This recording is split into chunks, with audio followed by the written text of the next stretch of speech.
Hi there, my name is John Prescott. I am a photographer and videographer with about 20 years experience in this. And today we are going to talk about what makes a good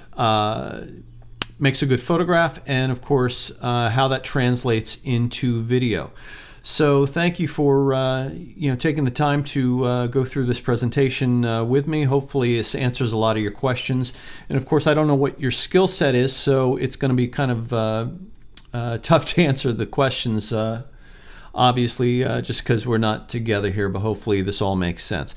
Also too, for the video side of things, there is no prerequisite that you need to watch the photography part to do the video part. However, I have absolutely designed this so that the photography part of this course translates very well into the videography part. So yes, there's definitely a benefit to you. You'll get something out of this. So, all right, well let's get right into this. So, first thing I want to talk about is what makes a good image. Obviously, you can see that on the screen here, and of course, this is a very subjective issue, just because what one person thinks is a good image doesn't necessarily mean that's what another person thinks makes a good image.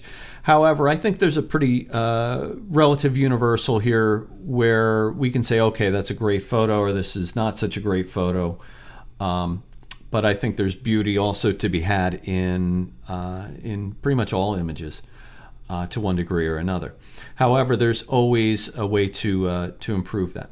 So let's look at some of the images here. By the way, I did take all these images. I figure if I'm going to talk about this, I might as well at least prove I think I can take a good image. So let's start here. So what makes a good image? Obviously, light. The way light falls onto your subject, whether it be landscape, food, people, whatever it is, light is the absolute most critical thing. And without light, you can't really take a picture. So let's take a look at some of the images here. You can obviously see how light comes into play with some of these images. Again, beautiful sunset. We can see how the light is falling on the rocks and creating highlights and shadows within the rocks. Here's another similar type of sunset here.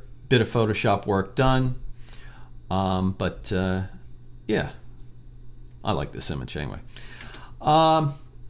Here we go. This is taken out in Western Australia, of all places, and again, bright, colorful, lot to look at here. So the first thing I want to talk about is when you look at an image, your eye is drawn to three primary things. And this is very basic, just to keep in the back of your mind, but typically when you look at a photograph, this is what you see. So your eye is drawn to, one, contrast, and that is the difference between, let's say, black and white, or lighter, light shades and darker shades, and the contrast helps bring your subject out, so that your eye is drawn to it more quickly. Second thing to consider of what your eye is drawn to are things that are in focus. So obviously we want everything, or we want our subject matter, or not always, but a lot of times we'll want our subject matter in focus. So again, we need to learn how to control focus within an image, and it could be selective focus for whatever reason and whatever story that you're trying to tell. Very important. And the last thing that your eye is drawn to, and you probably never think of this, it is the color red. And that has everything to do with the wavelength of the color red and how the light falls onto the actual physicality of the rods and cones on your eyes. So again, a good test for this would be to, let's say, put a red object in your peripheral vision. Even if you're looking straight ahead, you'll always spot that red object in the side of your eye. So that just kind of illustrates an example of that. And let's see. Okay. So let's look at an example of contrast here, and I don't know what that was. Oh, my apologies here. So let's look at contrast. Example of contrast here. I used to shoot cars for several years, and this is of course one of the examples of that. So again, the contrast here is not necessarily a black and white, but we've got a darker shade of yellow against a brighter shade of yellow here. And of course this black area helps bring the car out. But if you stand from afar and you look right at this photograph, obviously your eye is going to be drawn straight to the yellow car. Here's another example of contrast. And again, I think this might be a better example where we've got the darker red background against the silhouette of this white hat. And of course, this gentleman's face also kind of draws you in, and his eyes. Eyes are very important when shooting people. Here is, again, another example of contrast, which, by the way, black cars, black things are probably the hardest things to shoot, just because a lot of your shadow detail tends to get lost in the darker areas, and yet you want to keep, a lot of the lines, at least when it comes to cars, you want to keep a lot of the lines of the car in. Well, you don't want to lose the line. So again, what helps too is you've got this nice highlight that's right on the top of this roll bar. Again, you're not really losing anything. It's because of that contrast of the dark background with the white that helps that pop out. So let's look at this next shot. This is a good example of focus. Now, this shot was taken with something called a tilt shift lens. It's where you can actually tilt the barrel of the lens so that you can drastically alter the focus. And so the purpose of this shot was I tried to get this to where all we really want to see of what's in focus is the expression on the guy's face. So again, this is another example of a very shallow focus. This was taken with a Canon 50mm 1.2.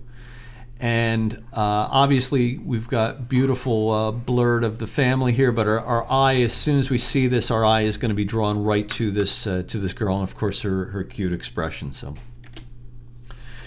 and again, this is just a very extreme example of shallow focus. And yeah, being an American, we got to look. Everybody's got guns there. So anyway. Yeah, just another example of focus. Your eye is drawn right to the barrel of the gun.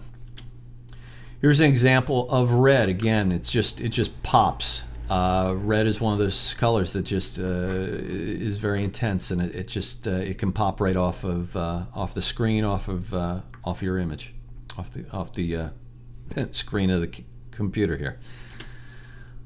Here's another example of red here. Actually, this is also a good example of a shallow focus as well. Again, because this kid has a red bib on, your eye is drawn to it. He's got a smart look. You're looking right at his eyes. I particularly like this shot. And then, of course, here is another example of red, and again, a shallow focus, which also helps emphasize the point of red. Your eye is immediately drawn to the right-hand side of the frame. And of course, this was this was shot for a couple of friends of mine, which I ended up making a Christmas card of. And so, of course, this was the text I put in there for that. So I thought that was pretty cute. Moving on. So I will always emphasize this where. Sorry about that. That was the phone. I will always emphasize this to shoot in manual mode. I cannot emphasize this enough. I've had some of the most expensive cameras ever, and believe it or not, I still shoot in manual mode. And that is because sometimes what ends up happening, as good as the camera is, sometimes what will happen is the camera won't see everything that really needs to be seen. And there are a couple reasons for that. So I will always emphasize shooting in manual mode. So three primary things to control your exposure. One, of course, is your ISO, or your film speed, as it was known. The second thing is your shutter speed, and your third is aperture, and we will get into those right here. So your ISO, also known as ASA, You can read this on your own. Just refers to back in the day, and of course you can get film now, but it refers to the film speed. And when it comes to digital cameras, it actually refers to the sensitivity of the sensor itself. So probably the most important thing to consider when you start adjusting your ISO is that as you go with a higher ISO, what ends up happening is your shots become more grainy, or there's more pixelating, and you start to lose some of the sharpness of the image. Now, granted, as cameras have gotten better over the years, we're able to start pushing the boundaries of your maximum ISO, and of course, when you start introducing graininess into the image, that has also increased. Typically, I try not to shoot over 1200 or 1600 ISO, but again, some of these newer cameras, the Sonys, some of the new Canon cameras that have come out, have gotten very good at eliminating the graininess as you increase the sensitivity of the sensor. The next thing to consider is your shutter speed, and these are rated in fractions of a second, usually in 1/3 stops, and we're going to talk about what a stop is. So obviously a faster shutter speed lets less light go through, and of course this is referring to a DSLR, and as you're getting more into these mirrorless cameras, there's no more shutter necessarily, but it still applies to this. And of course a slower shutter speed will let more light through, but of course it does other things to the image. So I asked the question, when would a slower shutter speed be desirable? Well, let's look at an example here. The top left image here, this is an example of a slower shutter speed. Now this is where I was hanging out the side of a car. And what I wanted to do here is I wanted to depict some of the motion that was actually happening here, but yet I still wanted the shutter speed to be fast enough to make the car very still. So obviously we're starting to see motion blur within the ground here. We're seeing motion blur within the wheels, and yet the silhouette of the car, the actual car itself, is still. So if I recall correctly, I shot this at 1/50th of a second. You can probably go down to 1/40th of a second. 1/30th is really starting to push it. And I just know that from experience. And then of course, here is a good example of a faster shutter here in the bottom right corner. I shot this at 1/1000th of a second. And, I wanted this girl just to be still. Obviously, I caught her just as her foot was up here. In fact, to be honest, I shot just a succession of frames here, and this was the best one that I grabbed. Obviously, we've got smiles going on here and some good action, and we just happened to stop it right in that moment. So that's a good example of faster shutter. For handheld, and this has to do with, again, shutter speed. Do not shoot at a shutter speed lower than the length of the lens that you are using. So I use the example of if you're going to shoot with a 200mm lens, do not shoot slower than 1/200th of a second if you're using a handheld, doing a handheld shot. Now, of course, there's ways to get around that using a tripod or a monopod, or if your lens has image stabilization, you can kind of cheat with that a little bit, but this is just a general rule of thumb just to keep in the back of your mind. And of course, if you're going to shoot with, let's say, a 85mm or a 50mm lens, for example, then you wouldn't shoot handheld slower than 1/50th of a second. Otherwise, what happens is you just run the risk of introducing some motion blur or softness into your image. So, aperture. Let's talk about aperture. This is the f-stop of your optical system. And you can read the technical of this. I had to actually look that up in the dictionary to understand exactly what that is, but obviously it's a focal ratio, an f-stop, f ratio.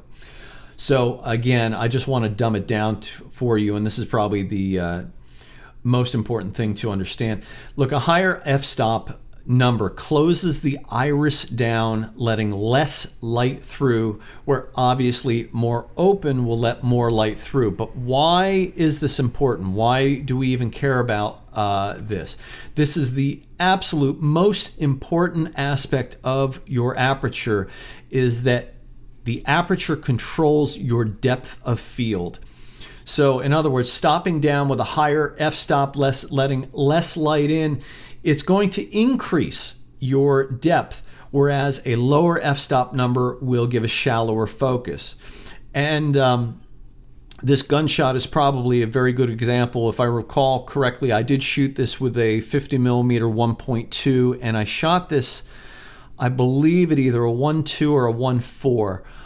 Extremely shallow focus with that, and this is very, very desirable. A lot of let's say modeling photography, you'll see this where a lot of times where just the face will be in focus, and by the time you get to the ears, basically their ears are out of focus. So that's one aspect or one type of photography that where you might want a very shallow focus. And of course you can check the, there's an f-stop check on, or a depth check button usually on the side of most cameras. And you'll have to, every camera is different, so you're gonna have to check this. But what it actually does is it will actuate the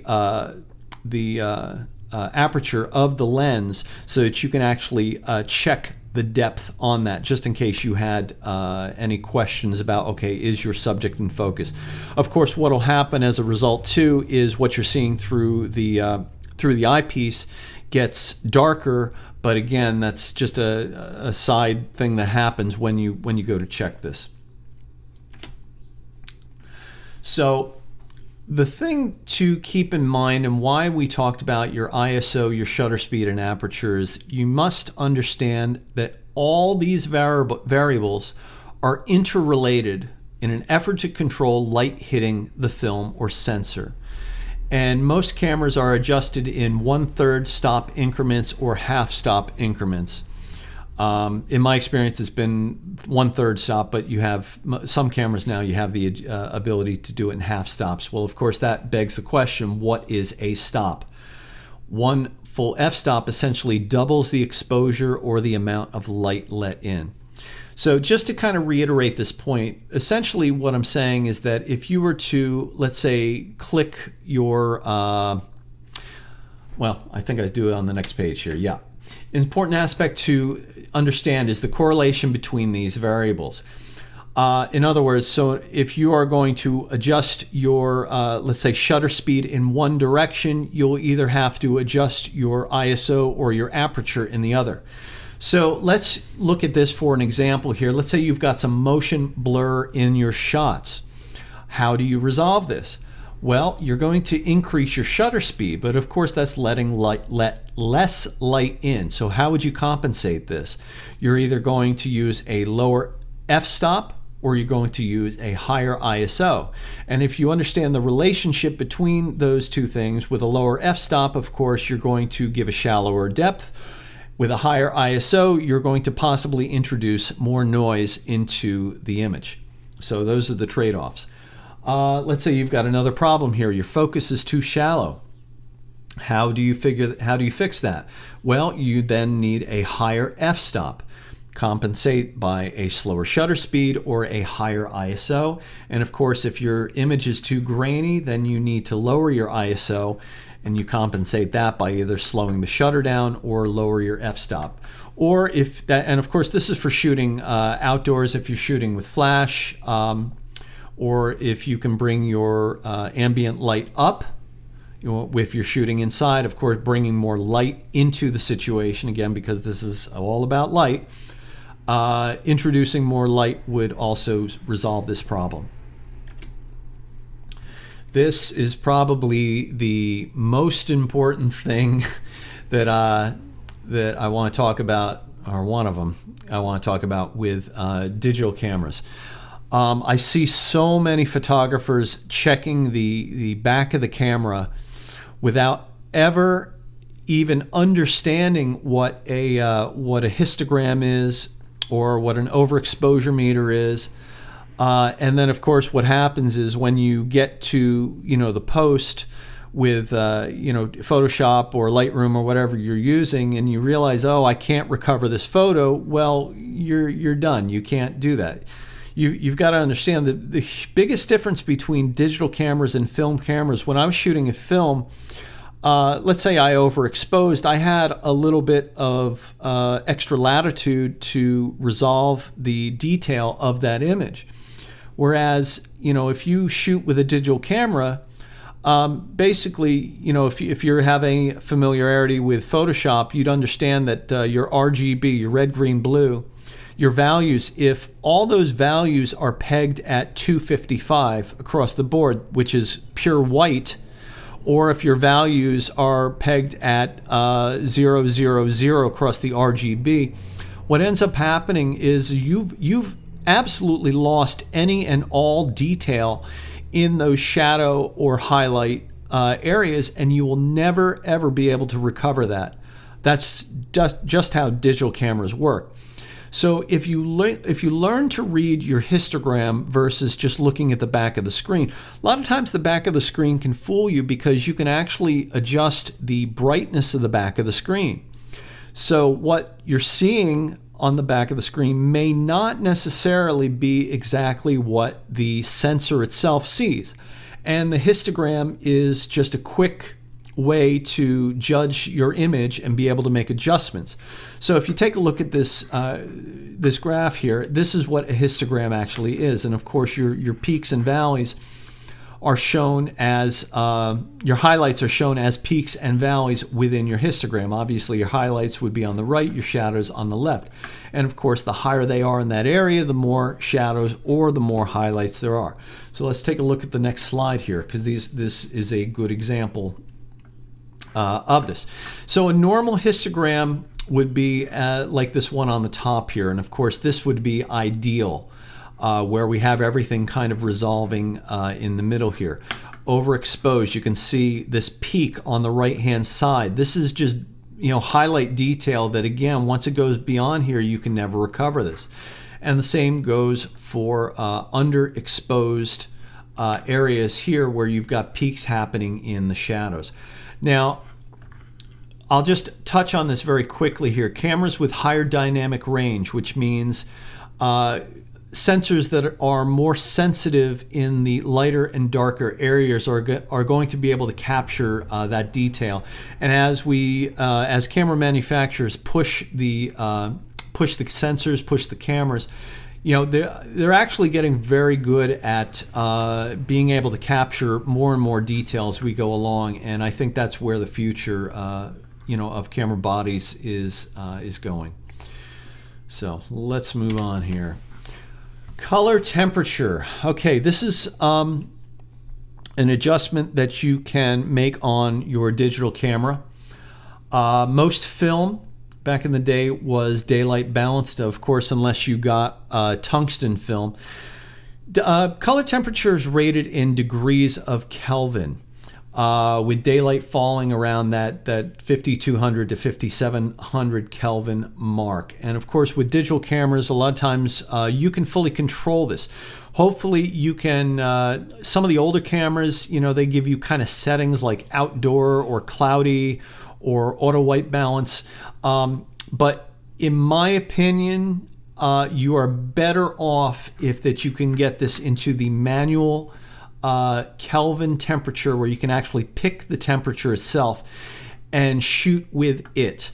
I don't recommend shooting with auto white balance generally, especially for video, because what ends up happening, look, it's one thing to shoot with stills, and I think you can kind of get away with that, but when it comes to video, what ends up happening, you want consistency from the beginning of your video to the end of your video. And if you are in a situation where, let's say there is natural light that comes in and the cloud comes in, next thing you know, you have the auto white balance adjusting for that, and that's just not good for video. But again, I don't recommend it with stills either, and that's just kind of my own rule of thumb. So again, why do I emphasize shooting in manual mode? And probably the most critical thing has to do with your the light meter that is internal within a camera. When you shoot in manual mode, what look, photography is, you're playing the odds. You're trying to, get the best shot possible. And how do you do that? Well, you do it through taking a lot of photos. That really is a big trick to taking a good photo, is you take a lot. But if you master your technical, if you get the technical down, then what it comes down to is your composition. And if you're shooting people or situations, you're just capturing the moment. You don't have to worry about the technical side of things. But in my experience, what I found is that sometimes when you start to trust the light meter that is internal within a camera, sometimes it's wrong. It's just flat out wrong. And it has everything to do with reflective versus ambient metering. Reflective being, of course, just like what it sounds, reflection off of an object. Ambient is the actual light that goes into or is shining in that moment. So obviously I can't show it to you right here what an ambient meter is, but if you've ever seen somebody kind of hold up this little meter up to someone's face, hit something on the side, that's what an ambient meter is. And of course, it's just taking in all the light on your subject right there.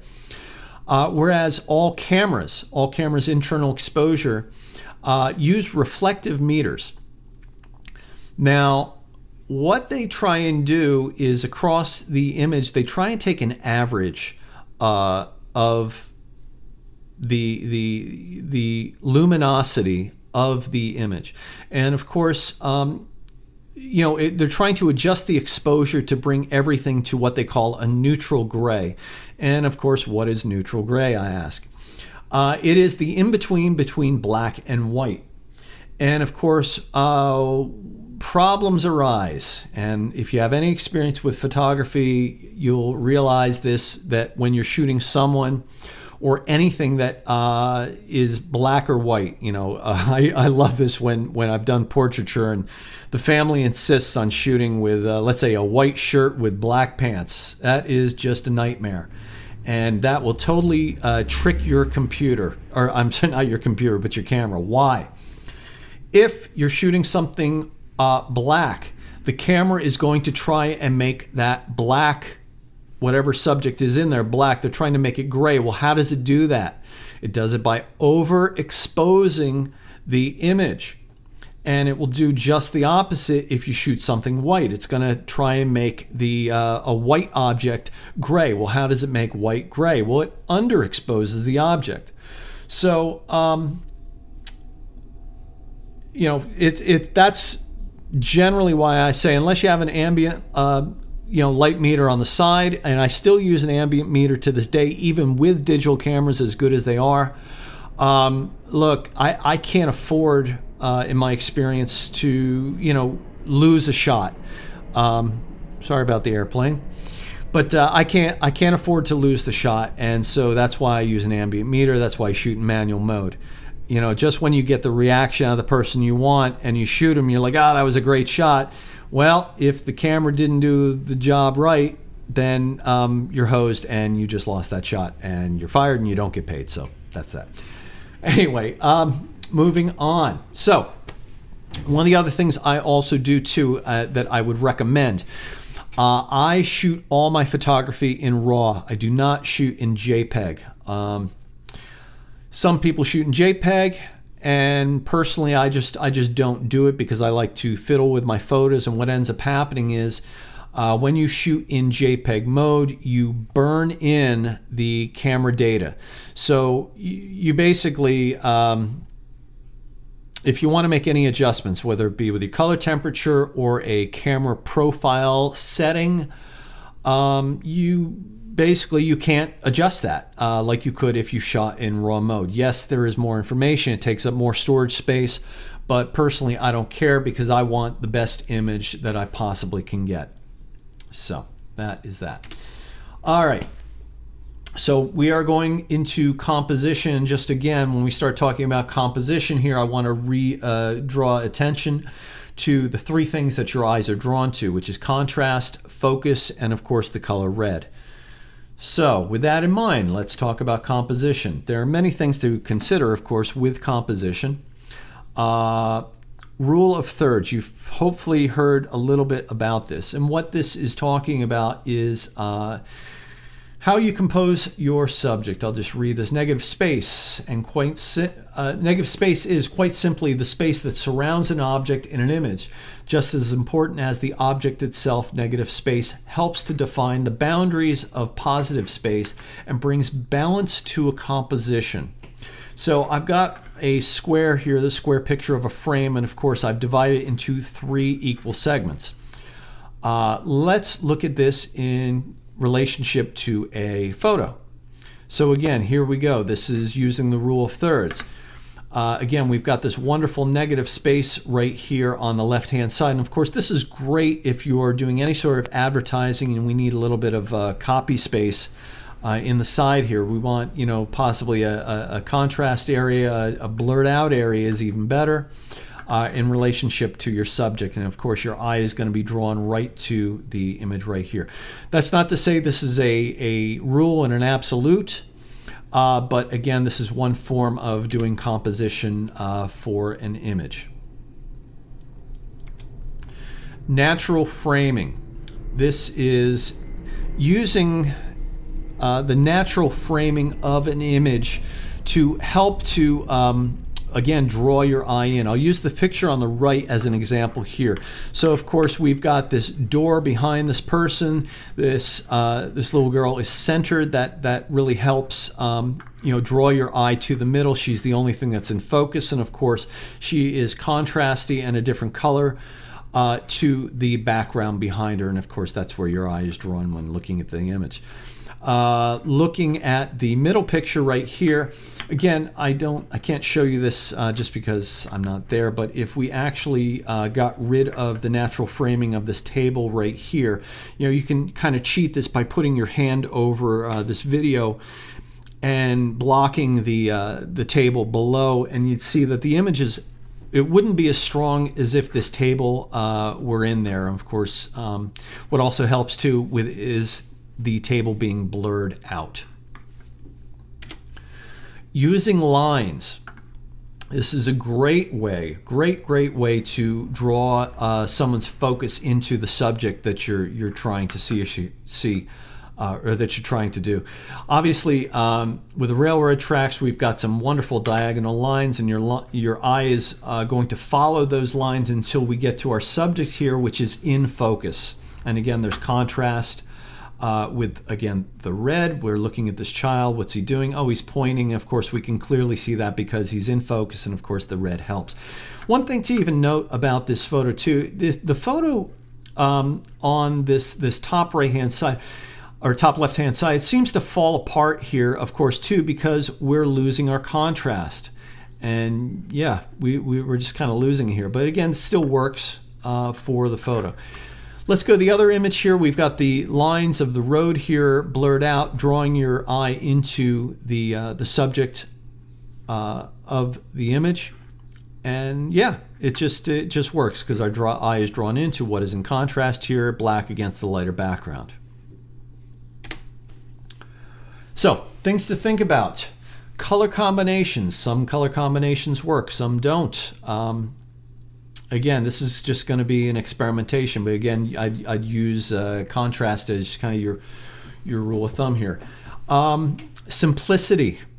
If you've got a very busy background or a busy shirt on someone, or oh golly, especially when I shoot people, one of the things I always say to people if I'm going to shoot them is pick plain colors, plain simple colors. No, the worst thing is t-shirts with writing on them.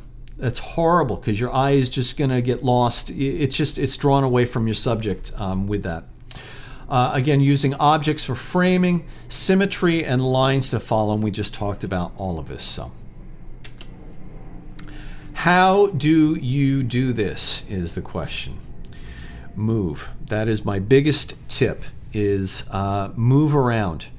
Don't just stand in one place.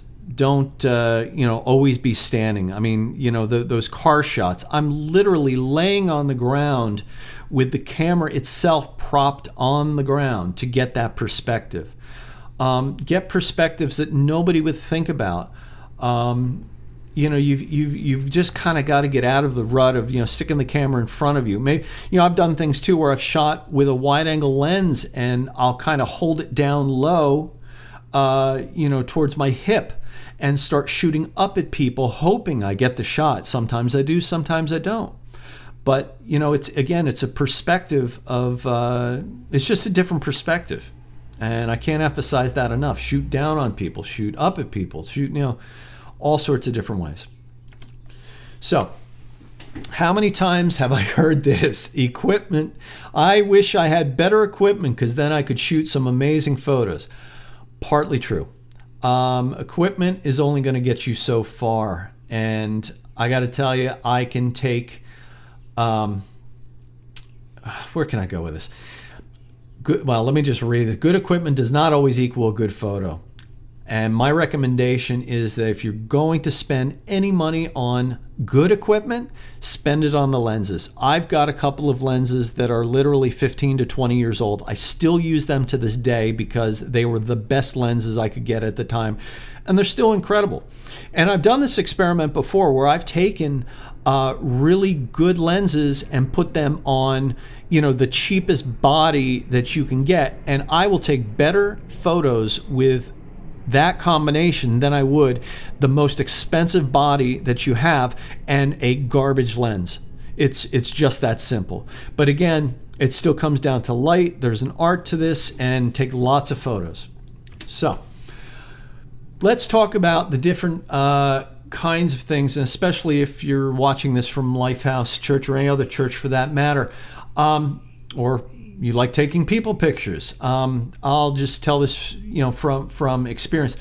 Shooting people is, in my experience, I think one of the hardest kinds of photography, and that's just because you're trying to capture a moment in time. People move, oh my gosh, people just don't know how to smile. That is, boy, that's something that's really hard to overcome.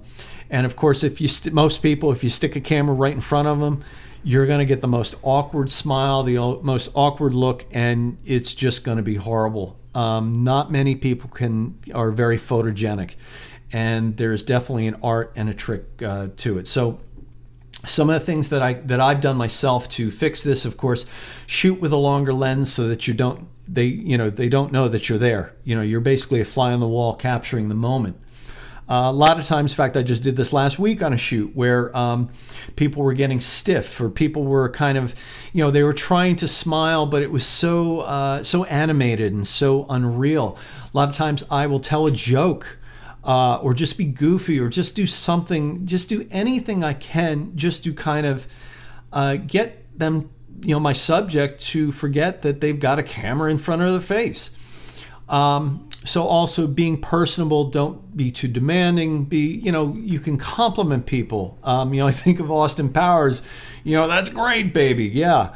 I wouldn't necessarily recommend, shooting that way, but anything you can do to compliment someone. It's funny too, because, you may connect with them and what you say may resonate with someone. And then of course, then you get that natural smile. So that helps. And just putting people at ease. That's so important. And of course, another thing to do is work with professional models. A lot of professionals know how to smile. They just know how to just flip a switch and turn it on. You may not have that luxury, but even at that time, believe it or not, with professionals, doing all of the above, telling the jokes and being personable goes a long, long, long way. But again, I always emphasize this. If you do not have your technical down, you may lose the reaction, you may lose the opportunity, and you may lose the shot. So I can't emphasize that enough. So that's it. Hopefully all this helped. And that's my presentation. And stay tuned for the video presentation.